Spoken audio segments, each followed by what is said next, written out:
Vavaka fangatahana. Eto ry havako malala, mety samy manana izay mba tiany angatahana amin'ny tompo. Fa ny angatahantsika eto dia tena hoe ny sitrapon'Andriamanitra tanteraka amintsika.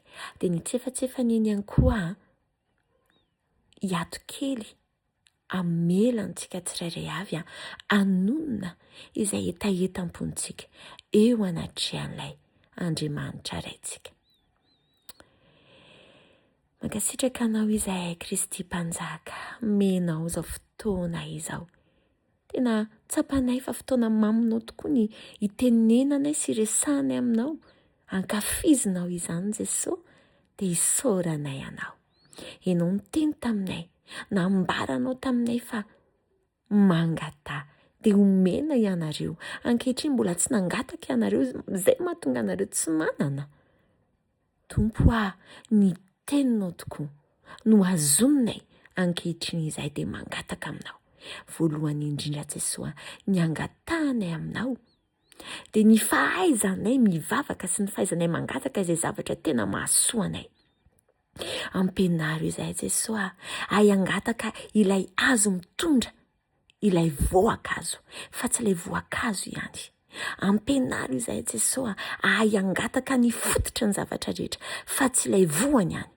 Jesoa Kristy, ny angatahanay voalohany dia ny fitombonay amin'ny ara-panahy, ahafahantsika sy ianao Tompo manana tena hoe relation intime, sambatra izay Tompo. Raha manana an'izany relation intime, tena hoe fifandraisana farak'izay akaiky ny sakaiza, tena sakaiza Tompo. Izany no angatahanay aminao voalohany, fa izay no poirany sy ny fototra ny zavatra rehetrarehetra. Ampianaro izahay Tompo, ampianaro izahay ao anatin'izany mba hitombo ao aminao. Fa sambatra tokoa, tena sambatra noho ny sambatra izay tena manana fifandraisana akaiky aminao toy ny Abrahama Jesoa, toy ny Davida, ry rainay malalo.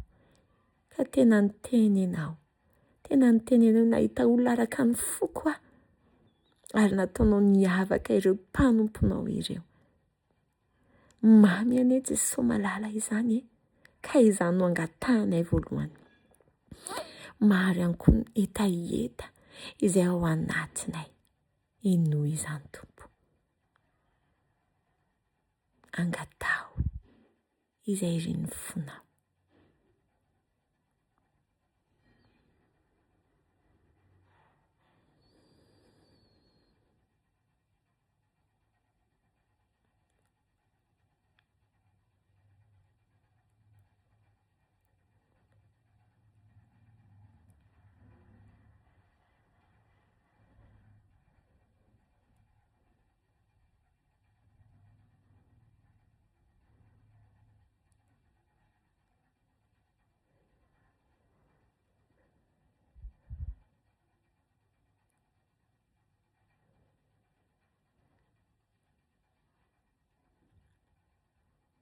Ny finoana atao anatinay Jesoa malala no mahatonga anay anao tombavaka toy izany.